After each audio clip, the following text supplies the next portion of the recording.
बाबासा फासिंते राज्य सभापति फाइका सीपीआईएम हास्ता तांगफांग जितेंद्र चौधरी ते मंत्री रतनलाल नाथ नखबै मंत्री सुशांत चौधरी ते जुदा जुदा आदम रगबा मानजाकमारी नुकजाखा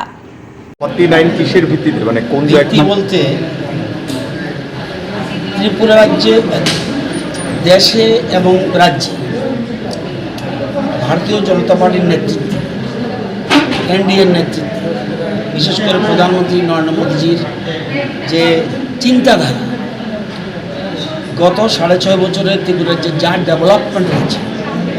পরিকাঠামো ডেভেলপমেন্ট সামাজিক এবং অর্থনৈতিক যেটা আমরা সবচেয়ে গুরুত্ব মনে করি শুধুমাত্র বিল্ডিং ডেভেলপমেন্ট বিল্ডিং হলেও হবে না মানুষের সামাজিক উন্নতি দরকার আর্থিক উন্নতি দরকার মিনিমাম পরিকাঠামো যেগুলি দরকার সেগুলি 6.5 বছর হয়েছে যেটা অতীতে হয়নি সেজন্য আমার বিশ্বাস বামপন্থীদের দুজন আমাদের কথা দিয়েছে যে তারা ভোট প্রদান করবে আমাদেরকে যদি দেয় দেন 49 আদারওয়াইজ 47 আমরা ভারতীয় জনতা পার্টির পক্ষে আমাদের রাজীব ভট্টাচার্য উনি প্রার্থী হয়েছেন এবং ওনাকে সমর্থন করেছেন আমরা আমাদের বিশ্বাস আমাদের টোটাল স্ট্যান্ড 47 আমরা খুব সম্ভব 49 পাবো 47 আমাদের স্ট্যান্ড বোধহয় 49 পাবো এবং বিপুল ভোটের ব্যবধানে আমাদের পার্টি জিততে চলেছে আর আমাদের দুটো মাত্র ভোট বাকি আছে যারা আসবে তাহলে আমাদের টোটাল ভোট কাস্টিং হয়ে যাবে এর মধ্যে তীব্রমতা ভোট দিয়ে দিয়েছে সব আগে একটু ভোট কমপ্লিট হয়ে গেছে আমাদের দুজন বাকি আছে তারা এর মধ্যে আসবে ভোট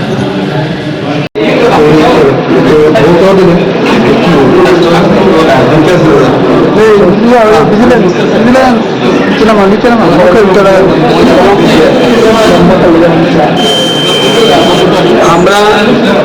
ভারতীয় জনতা পার্টির পক্ষে আমাদের রাজীব ভট্টাচার্য প্রার্থী হয়েছেন এবং ওনাকে সমর্থন করেছেন এবং আমরা আমাদের বিশ্বাস আমাদের টোটাল স্ট্যান্ড 47 আমরা খুব সম্ভব 49 পাবো 47 আমাদের স্ট্যান্ড বোধহয় 49 পাবো এবং বিপুল ভোটের ব্যবধানে আমাদের জিততে চলেছে আর আমাদের দুটো মাত্র ভোট বাকি আছে যারা আসবে তাহলে আমাদের টোটাল ভোট কাস্টিং এর মধ্যে তীব্রমতা ভোট দিয়ে দিয়েছে সব আগে একটু ভোট কমপ্লিট হয়ে গেছে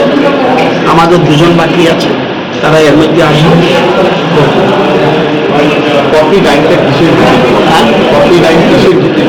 ভিত্তি বলতে ত্রিপুরা রাজ্যে দেশে এবং রাজ্যে ভারতীয় জনতা পার্টির নেতৃত্ব এনডিএর নেতৃত্ব বিশেষ করে প্রধানমন্ত্রী নরেন্দ্র মোদীজির যে চিন্তাধারা গত 6.5 বছরে ত্রিপুরা রাজ্যে যা ডেভেলপমেন্ট হয়েছে পরিকাঠামো ডেভেলপমেন্ট সামাজিক এবং অর্থনৈতিক যেটা আমরা সবচেয়ে গুরুত্ব মনে করি শুধুমাত্র বিল্ডিং ডেভেলপমেন্ট বিল্ডিং হলেও হবে না মানুষের সামাজিক উন্নতি দরকার আর্থিক উন্নতি দরকার মিনিমাম পরিকাঠামো যেগুলি দরকার সেগুলি 6.5 বছর হয়েছে যেটা অতীতে হয়নি সেজন্য আমার বিশ্বাস বামপন্থীদের দুজন আমাদের কথা দিয়েছে যে এটা কংগ্রেসের ব্যাপার কংগ্রেসের রাজনীতি তাদের সাথে আমাদের তো পলিটিক্যাল অ্যালায়েন্স হয়নি গত নির্বাচনগুলোতে সিট অ্যাডজাস্টমেন্ট হয়েছে সর্বভারতীয় ক্ষেত্রেতেও যে ইন্ডিয়া জোট এটা নট এ পলিটিক্যাল অ্যালায়েন্স এটা পলিটিক্যাল এটা একটা সিট অ্যাডজাস্টমেন্ট এবং কোন শর্তে বা কোন ইস্যুতে দেশের সংবিধান এবং গণতন্ত্র রক্ষার স্বার্থে আমরা গত বিধানসভা ভোটেও সিট অ্যাডজাস্টমেন্ট করেছি গত লোকসভাতেও করেছি এবং পঞ্চায়েতে স্টেট লেভেলে হয়নি স্থানীয়ভাবে এগুলো হয়েছে আমরা বলেছি এগুলো এখন কংগ্রেস এই নির্বাচনে তাদের স্ট্যান্ড তারা নিয়েছেন, আমাদের তো বলার কিছু নেই। জনগণের কাছে ভারতীয় জনতা পার্টির মধ্যে তাদের নেতৃত্বে এখনও বলেন দেশে গণতন্ত্র নেই, সংবিধান বাঁচানো হোগা, রাহুল গান্ধী বলে থাকেন। এখন ত্রিপুরাজ্যের কংগ্রেস তারা এটা মনে করে কিনা যে না ত্রিপুরাজ্যের বিজেপি খারাপ, এই ভালো, আর দেশের বিজেপি খারাপ, এরকম কোনো চিন্তাভাবনা তাদের মধ্যে আসছে কিনা এটা তো আমি বলতে পারবো না, এটা তাদের ব্যাপার। বিজেপি প্রার্থী জয়ীর সম্ভাবনা তা তো সবাই জানেন, এটা তো মানে প্রিসাইডিং অফিসারও গণতে হয় না, আমাদেরও হয় না, কিন্তু এটা পলিটিক্যাল ভোট। আমরা এই ভোটে কন্টেস্ট করছি, এটা শুধু জয় পরাজয়ের জন্য না। যে ভারতীয় জনতা পার্টি তাদের যে মতাদর্শ, রাজনৈতিক কর্মসূচি, আমরা বামপন্থীরা তার বিরোধী। কাজে এই জায়গায় এই রাজ্যসভার ভোট আমরা জানি তার পরিণাম কী হবে, এতে আমাদের বিন্দুমাত্র কোনো ইয়ে নেই যে দুর্বলতা বা সেরকম ইয়ে নেই যে এতে অন্যরকম কিছু ফলাফল হবে। এটা সামগ্রিকভাবে ভারতীয় জনতা পার্টির যে তাদের যে নীতির বিরুদ্ধে আমাদের যে লড়াই, এই ভোটে দাঁড়ানোর মধ্য দিয়েও তাদের প্রার্থীর বিরোধিতা করার মধ্য দিয়েও আমরা এটাকে জনগণের সামনে যে আমাদের যে এই কি বলে স্ট্যান্ড, এটাকে মেনটেন করার জন্য আমরা এটা করছি। এবং আমরা দাঁড় করিয়েছি একজন প্রার্থীকে যিনি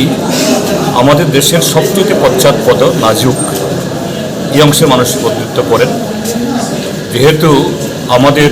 যে সংসদের যে দুটি কক্ষ, উচ্চকক্ষ নিম্নকক্ষ, এটা উচ্চকক্ষ, এটা নিম্নকক্ষে ইতিমধ্যেই একজন সাধারণ অংশের আরেকজন শিডিউল ট্রাইব অংশের আছেন। যে উচ্চকক্ষে এই রাজ্য থেকে একজন যে তফসিলি অংশের প্রতিনিধি পাঠানো যায় কিনা, এটাও রাজ্যের জনগণের কাছে আমাদের যে তাদের পাশে আমরা আছি এই বার্তা দেওয়ার জন্যই আমাদের পদক্ষেপ।